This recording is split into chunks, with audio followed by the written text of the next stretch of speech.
নমস্কার বন্ধুরা, স্বাগত তোমাদের প্রিয় চ্যানেল বাংলার জব অ্যান্ড জিকে হবে।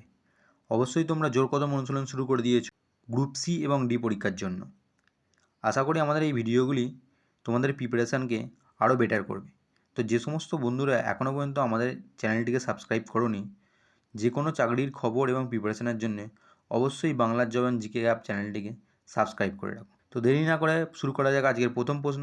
ভারতের প্রথম ভাইসরয় কে ছিলেন?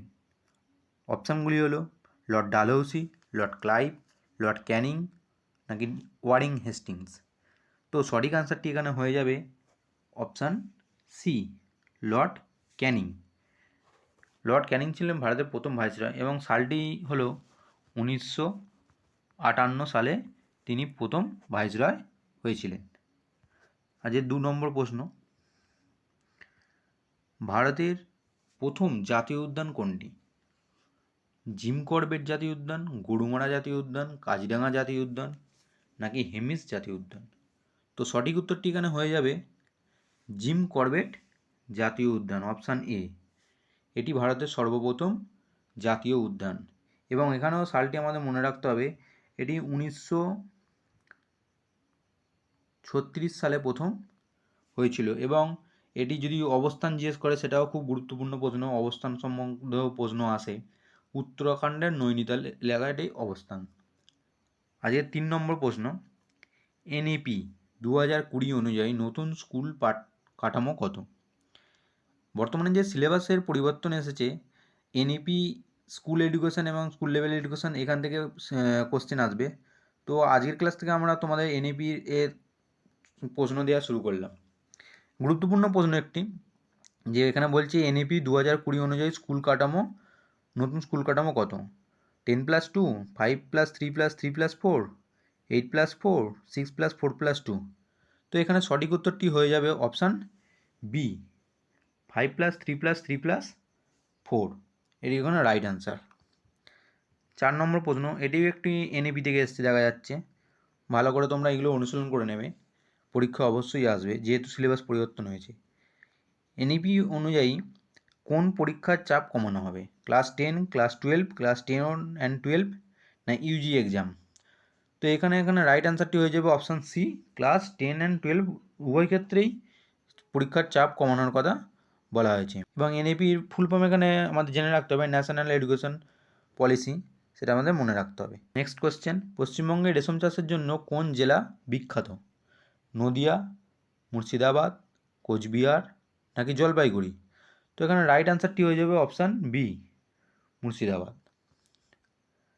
নেক্সট কোয়েশ্চেন, ফারাক্কা বাঁধ কোন নদীর উপর নির্মিত? তিস্তা, হুগলি, দামোদর নাকি গঙ্গা? তো বন্ধুরা রাইট অ্যান্সারটি হয়ে যাবে এখানে অপশান ডি, গঙ্গা। আচ্ছা 7 নম্বর প্রশ্ন, কোন বিখ্যাত বিজ্ঞানী কলকাতার বসু বিজ্ঞান মন্দির প্রতিষ্ঠা করেন? মেঘনাদ সাহা, সত্যেন্দ্রনাথ বোস, জগদীশচন্দ্র বোস নাকি সিভি রমন? তো রাইট অ্যান্সারটি হয়ে যাবে option C, Jagadish Chandra Bose.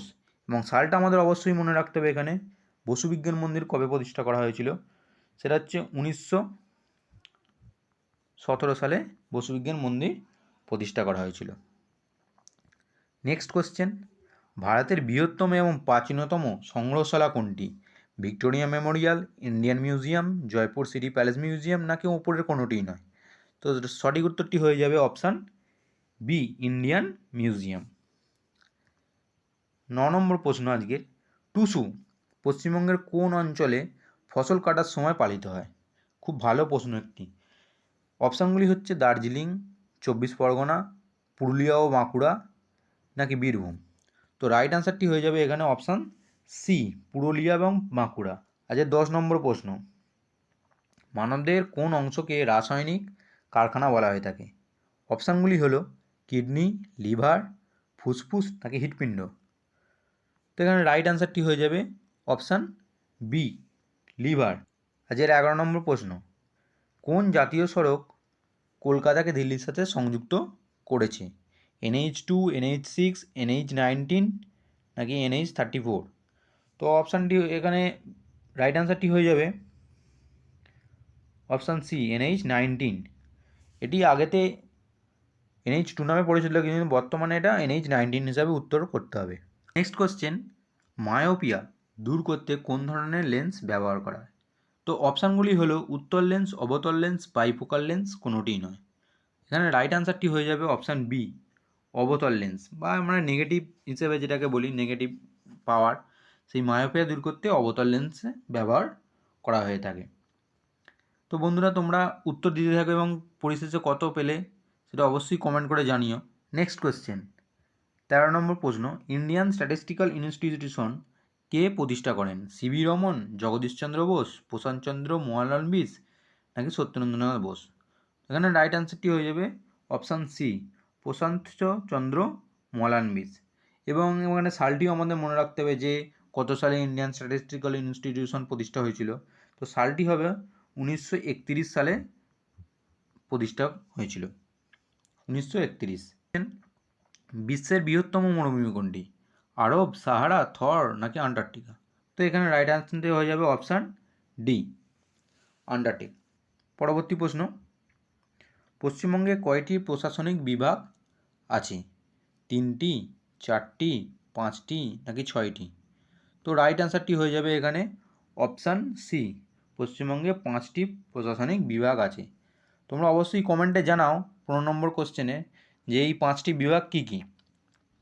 Next question, প্রথম ভারতীয় আইসিএস কে ছিলেন? সুভাষচন্দ্র বোস, অরবিন্দ ঘোষ, সত্যেন্দ্রনাথ ঠাকুর, নাকি বিপিনচন্দ্র পাল?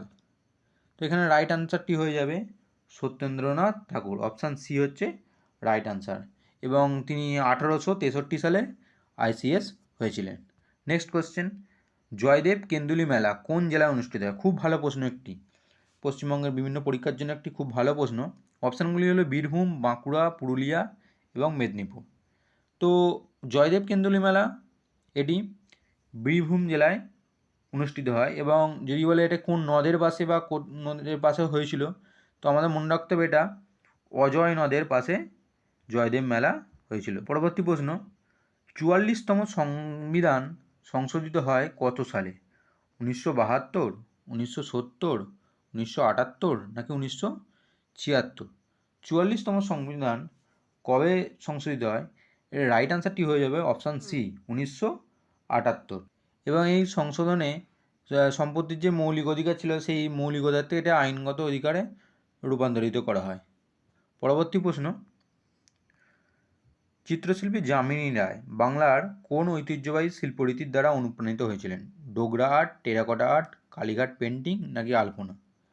তো রাইট আনসারটি হয়ে যাবে এখানে অপশান সি, কালীঘাট পেন্টিং। 20 নম্বর প্রশ্ন আজকের, কোন গ্যাসকে ভবিষ্যতের জ্বালানি বলা হয়ে থাকে? অক্সিজেন, নাইট্রোজেন, হাইড্রোজেন, নাকি অ্যামোনিয়া? তো এখানে রাইট আনসারটি হয়ে যাবে অপশান সি, হাইড্রোজেন। হাইড্রোজেন গ্যাসকে ভবিষ্যতের জ্বালানি বলা হয়। তো বন্ধুরা, কেমন ভিডিওটি লাগলো অবশ্যই লাইক দিয়ে আমাদের পাশে থেকো, এবং যেসব বন্ধুরা নতুন এসেছো অবশ্যই চ্যানেলটিকে সাবস্ক্রাইব করে রাখো। হাতে কিছুটা সময় থাকলে অবশ্যই প্লেলিস্টে গিয়ে আগের 15টি ক্লাসের ভিডিও দেখে নিও, কারণ এই ভিডিওগুলি তোমাদের পরীক্ষার জন্য খুবই সহায়ক এবং গুরুত্বপূর্ণ হয়ে উঠবে। ধন্যবাদ।